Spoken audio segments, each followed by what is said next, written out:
Hello guys, welcome to all of you. और आज के इस वीडियो में मैं आपको 2021-24 सेशन का जिनका ज्योग्राफी ऑनर्स था उनके डीएससी 2 पेपर एग्रीकल्चर ज्योग्राफी में क्या क्या क्वेश्चन आया था इसके बारे में डिस्कस करने जा रहे हैं। ठीक है, तो टोटल जो है 8 क्वेश्चन था जिसमें से 4 क्वेश्चन बनाना था। और पहला जो क्वेश्चन है वो 10 ऑब्जेक्टिव क्वेश्चन था जिसको अनिवार्य रूप से बनाना था। और क्वेश्चन नंबर 2 से क्वेश्चन नंबर 8 तक जो है कोई भी 3 क्वेश्चन और बनाना था। ठीक है, तो क्वेश्चन सबसे पहले हम लोग डिस्कस करने जा रहे हैं ऑब्जेक्टिव क्वेश्चन को कि क्या क्या ऑब्जेक्टिव क्वेश्चन आया था। तो क्वेश्चन नंबर 1 जो था उसमें जो पहला ऑब्जेक्टिव क्वेश्चन है वो ये था कि श्वेत क्रांति का जनक किसे कहा जाता है, यानी कि who is called the father of white revolution. तो इसका ऑप्शन दिया हुआ था doctor Verghese Kurien, M S Swaminathan, P Sen Gupta या माजिद हुसैन। तो इसका राइट आंसर हो जाएगा डॉक्टर वर्गीज कुरियन, क्योंकि श्वेत क्रांति का जनक कौन है तो डॉक्टर वर्गीज कुरियन है। और श्वेत क्रांति का जो शुरुआत हुआ था वो 1970 ईस्वी में हुआ था। और श्वेत क्रांति को हम लोग ऑपरेशन फ्लड के नाम से भी जानते हैं, जिसमें दूध और दूध से जो तैयार प्रोडक्ट उत्पन्न होता है उसको उसको और भी मतलब बढ़ाने के लिए जो है ये क्रांति लाया गया था। उसके बाद अगर हम एम एस स्वामीनाथन की बात करें तो वो ग्रीन रिवॉल्यूशन के जनक थे। ठीक है,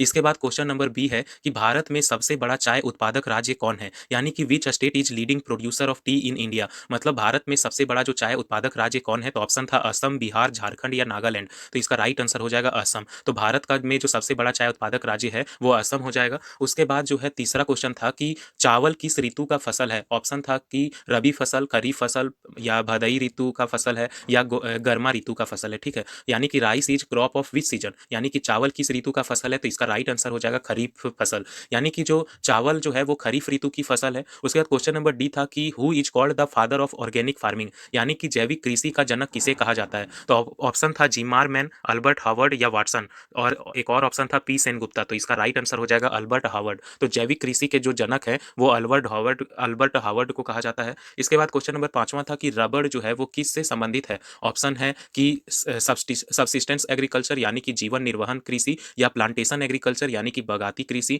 या कमर्शियल फार्मिंग यानी कि व्यावसायिक कृषि, या मिक्स्ड फार्मिंग यानी कि मिश्रित कृषि। तो इसका राइट आंसर हो जाएगा बागाती कृषि, यानी कि rubber is related to plantation agriculture कह सकते हैं, या तो रबर किससे संबंधित है तो बागाती कृषि से। बागाती कृषि जो है हम लोग जानते हैं कि बड़े बागान के रूप में जब हम लोग खेती करते हैं और उसको एक बार फसल को बोने के बाद जो है काफ़ी दिनों तक इसका फसल का उत्पादन का इस्तेमाल करते हैं, उसको बेचते हैं। और इसीलिए इसको जो है रबर जो है वो बागती कृषि के अंतर्गत आ जाता है। और जैसे गन्ना, मसाले, ये जो कोहवा, चाय, ये सब जो है बागती कृषि के दूसरे अन्य फसल है। ठीक है, अगर हम बात करें छठा क्वेश्चन क्या आया था, तो blue revolution is related to, यानी कि नीली क्रांति किससे संबंधित है। तो ऑप्शन था डेयरी मतलब कि दूध उत्पादन का। तो डेयरी प्रोडक्ट वगैरह के लिए जो है श्वेत क्रांति लाया गया था, तो ये ऑप्शन नहीं होगा। इसके बाद पोल्ट्री वगैरह यानी कि मुर्गी पालन, तो ये भी नहीं होगा। उसके बाद मत्स्य उत्पादन यानी कि फिशरी, या पीजरी यानी कि सुअर पालन। तो इसका राइट आंसर हो जाएगा मत्स्य उत्पादन। यानी कि अगर बोलेगा कि नीली क्रांति किससे संबंधित है तो इसका राइट आंसर हो जाएगा मत्स्य उत्पादन से। ठीक है, यानी कि मछली का उत्पादन को बढ़ाने के लिए जो है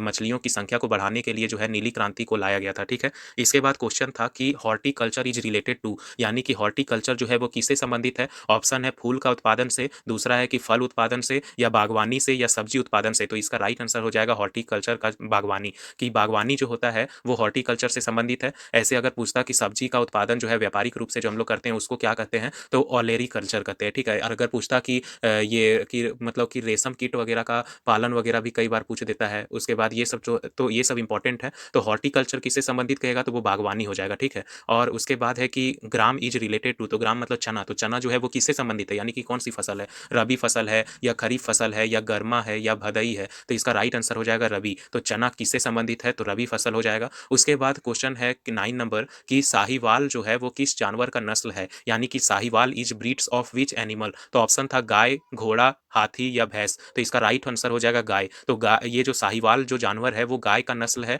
और ये जो है बहुत ज़्यादा दूध देने के लिए जो है समर्थ होता है, इसीलिए ये जो है बहुत ज़्यादा मांग होता है इसका। ठीक है, तो साहिवाल किस जानवर का नस्ल है तो इसका राइट आंसर हो जाएगा गाय। उसके बाद क्वेश्चन नंबर 10 था ऑब्जेक्टिव का कि where is central potato research institute in India, यानी कि भारत में केंद्रीय आलू अनुसंधान संस्थान कहाँ है। तो ऑप्शन था श्रीनगर, शिमला, कानपुर या पटना। तो इसका राइट आंसर हो जाएगा शिमला। तो भारत में जो केंद्रीय आलू अनुसंधान संस्थान जो है वो शिमला में है। उसके बाद क्वेश्चन नंबर 2 था कि describe the factors affecting the Indian agriculture, यानी कि भारतीय कृषि को प्रभावित करने वाले कारकों का वर्णन कीजिए। उसके बाद क्वेश्चन नंबर 3 था कि describe the main agricultural region of the world, यानी कि विश्व के प्रमुख कृषि प्रदेशों का वर्णन करें। Describe the main agricultural region of the world, यानी कि विश्व के प्रमुख कृषि प्रदेशों का वर्णन करें। उसके बाद क्वेश्चन नंबर 4 क्या आया था, क्वेश्चन नंबर 4 था कि what is population agriculture, plantation agriculture है। क्वेश्चन क्या है कि what is plantation agriculture, right it's main characteristics, कृषि यानी कि बागती कृषि क्या है और इसके प्रमुख विशेषताओं का वर्णन कीजिए। तो ये क्वेश्चन बहुत ज़्यादा इंपॉर्टेंट है कि बागती कृषि क्या है यानी कि प्लांटेशन एग्रीकल्चर